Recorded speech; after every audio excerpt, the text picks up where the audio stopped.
I was shocked by this story out of Los Angeles. Assistant Attorney General Harmeet Dillon has pretty much confirmed this week that the Department of Justice is cracking down on the Los Angeles school district because they are apparently using race to allocate school funding. And apparently, if a location is 30% or more white in a school, they get less money. Have a look. It's not fair or legal to discriminate against any citizen in our country for government benefits on the basis of their race, whatever that race is. So this is the biggest, if not one of the biggest school districts in the United States, and this is millions of students there. So this is big stuff, and we're going to take it very seriously. Yeah, I mean, I think she's right, because anybody who's spent time in America knows you can encounter plenty of poor white people and plenty of very well-off Black people and people of color.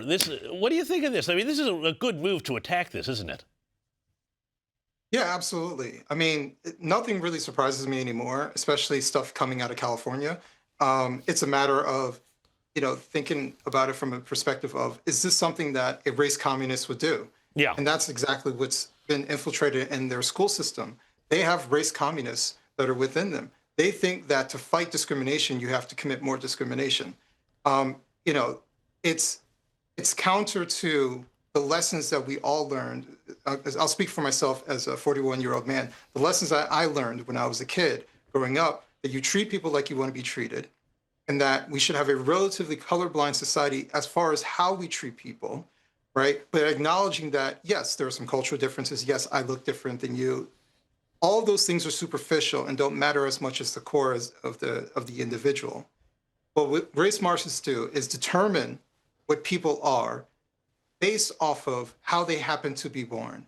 They are the very thing that they claim to be fighting against. So I think it's great that the Trump administration is continually taking this whole situation seriously, going after race Marxists within our education system. Adam, I'm so glad that you used that term, racial communism, racial Marxism. I think we're going to hear a lot more about that in the next couple of years. But speaking of people who might be considered race communists and things that surprise or not being surprised anymore, well, I was a bit surprised that a little while ago, New York City Mayor Zohran Mamdani met with President Trump at the White House for what was said to be an unscheduled visit to talk about housing issues and immigration.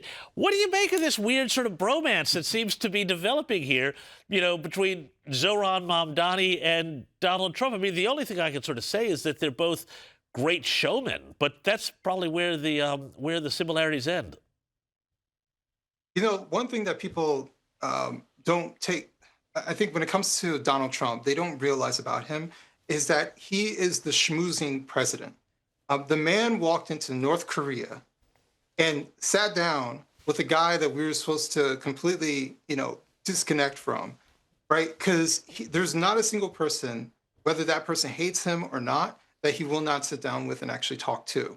So he's actually much more of a schmoozer than people realize, which is why before he was running for office, everyone loved him. Even the Clintons loved him.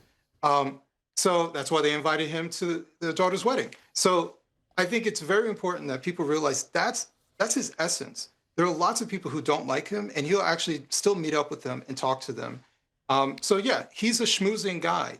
He actually wants to have relationships with people, even if they don't like him, even if they don't agree with him. And he'll even talk out of both sides of his mouth. You might call him I think the guy's a communist in one moment, but in the next moment, he's willing to work out a deal with them. He's done the same thing with Gavin Newsom. He's called him all types of insults, but at the same time, he'll call the governor to try to work something out to figure out how the federal government can help. So that's who he is. That's who he's always been.